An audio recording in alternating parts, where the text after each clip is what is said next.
और supreme court में हिजाब केस चल रहा है, आप जैसा जानते हो, और ये चर्चा का विषय बना हुआ है। और ये हिजाब केस कैसे आया?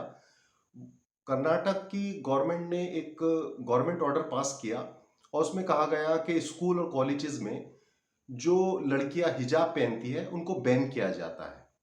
तो वहां पे बहुत सारी लड़कियों ने उस ऑर्डर को कर्नाटक हाई कोर्ट में चैलेंज किया। और वो मेन जो केस है उसमें Bushra Fatima versus state of Karnataka है, जिसमें गवर्नमेंट ऑर्डर को चैलेंज किया गया। और कर्नाटका हाई कोर्ट के 3 जजेस की बेंच ने एक फैसला सुनाया कि हिजाब is not the essential practice of Islam. तो फिर इसकी अपील जो है वो सुप्रीम कोर्ट में आई है। अब सुप्रीम कोर्ट में इसको डिवीजन बेंच सुन रही है और उसमें जस्टिस हेमंत गुप्ता और सुधांशु धूलिया जी इसको केस को सुन रहे हैं और इसमें आर्ग्यूमेंट्स चल रहे हैं।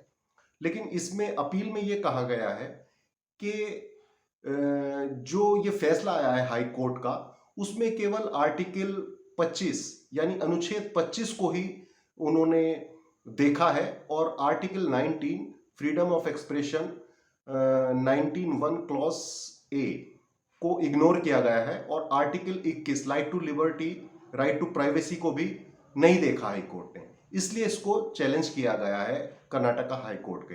अभी आर्ग्यूमेंट्स चल रहे हैं और इस पे ज्यादा बोलना अभी ठीक नहीं होगा, क्या सही है क्या गलत है। लेकिन मेरे कुछ सवाल हैं। सवाल यह है कि क्या अब हमारे देश की सरकारें, हमारी राज्यों की सरकारें ये डिसाइड करेंगी हमें क्या पहनना है, हमें क्या बोलना है, हमें क्या खाना है, हमें क्या पीना है? तो ये सरासर गलत होगा, क्योंकि संविधान हमें पहनने का, बोलने का अधिकार देता है, लेकिन कानून के दायरे में देता है।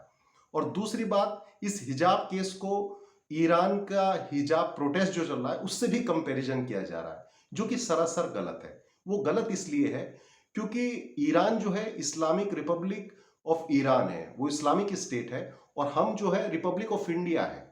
और हमारा जो कानून चलता है वो संविधान के अनुसार चलता है और संविधान से चलता है। फॉर एग्जाम्पल, मैं आपको कहना चाहूंगा कि हमारा कंट्री जो है वो डाइवर्स है, और डाइवर्स का एक एग्जाम्पल ये है, ये हमारा करेंसी है और करेंसी में 15 लैंग्वेजेस लिखी हैं। हमारे करेंसी पे अगर आप देखोगे, अपनी पॉकेट में होगा, तो उस पर 15 भाषाएं लिखी हैं। और 15 भाषाएं लिखी है, अगर कोई सरकार ये कहे कि एक ही भाषा लिखी जाएगी, तो क्या ये सही होगा? बिल्कुल नहीं होगा मेरे हिसाब से। और दूसरी चीज ये है, एक और एग्जाम्पल मैं आपको अगर दूं, जैसे इंग्लैंड में है, वहां पे ईद की छुट्टी नहीं होती है, लेकिन हमारे देश में ईद की छुट्टी होती है, पब्लिक हॉलीडे होता है। तो अगर ये कहा जाए वहां पे छुट्टी नहीं होती, यहाँ पे छुट्टी होती है, तो उसको खत्म किया जाए, तो ये भी गलत होगा। और दूसरा एग्जाम्पल अगर मैं आपको दूं, काउ स्लॉटर पे बहुत सारे राज्य जो हैं वो बहुत स्ट्रिक्ट है। जैसे उत्तर प्रदेश है, उन्होंने बहुत स्ट्रिक्ट लॉज बनाए हैं अगर काउ स्लॉटर होता है, क्योंकि वो आस्था का जुड़ा हुआ मुद्दा है, होना भी चाहिए। अगर सरकार कोई वैलिड कानून बना रही है तो उसका सम्मान होना चाहिए। लेकिन यही सरकार बीजेपी की अगर गोवा में बीफ अलाउ कर देती है, तो उस पर आप क्या कहेंगे? तो बहुत सारे सवाल हैं और बहुत सारे जवाब भी हैं, बहुत सारे इंटरप्रिटेशंस हैं अलग अलग स्कॉलर्स के। तो इतना आसान नहीं होगा अभी कहना कि क्या सही है क्या गलत है। अभी सुप्रीम कोर्ट में ये मैटर पेंडिंग है, तो let the Supreme Court decide, then we will discuss further after the judgment of the Supreme Court. और दूसरी बात यह है कि जिस तरीके से अभी हमारी सरकारें काम कर रही हैं, जिस तरीके से लॉ बना रही हैं, उस पर सुप्रीम कोर्ट ने सख्त टिप्पणी की है कि पहले हमारे पार्लियामेंट में ऐसे कानून बन के आते थे जिस कानून पे सुप्रीम कोर्ट को टिप्पणी भी नहीं कर पाता था सुप्रीम कोर्ट, और आज ऐसे कानून बन रहे हैं जिसपे हर कानून को चैलेंज किया जाता है और उस पे कानून को फैसला लेना सुप्रीम कोर्ट के लिए मुश्किल हो जाता है। फॉर एग्जाम्पल, इंस्टेंट ट्रिपल तलाक, सुप्रीम कोर्ट ने इंस्टेंट ट्रिपल तलाक को इनवैलिड करार दिया और आदेश पारित किया कि सरकार इस पर कानून बनाए। सरकार ने कानून बनाया और सरकार ने क्या किया, 3 साल की सजा उसमें लिख दी है जो कानून बनाया, कि अगर कोई 3 तलाक 3 बार बोलता है तो उसको 3 साल की सजा है। लेकिन सवाल यह है कि जो सिविल ऑफेंस है उसको क्रिमिनलाइज किया ही नहीं जा सकता।